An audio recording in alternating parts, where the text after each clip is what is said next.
Tuesday, Vancouver reminded me of the 2010 Olympics, the buzz that was in the city. There were 50,000 Americans here, Paul. Push it ahead to Sunday. Yeah.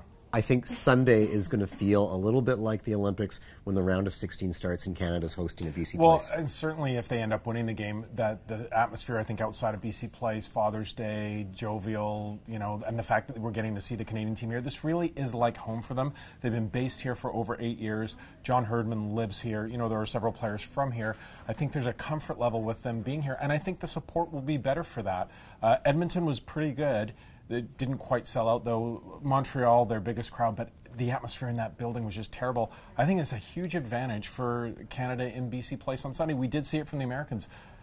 You're right, this city had just a different feel to it yesterday. Yeah, and you know what?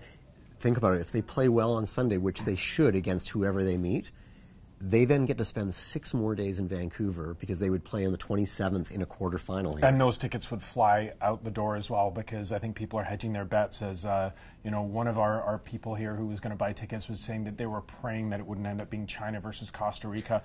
But it is a tricky road for the Canadians. They have their fingers crossed as to who their opponent could be.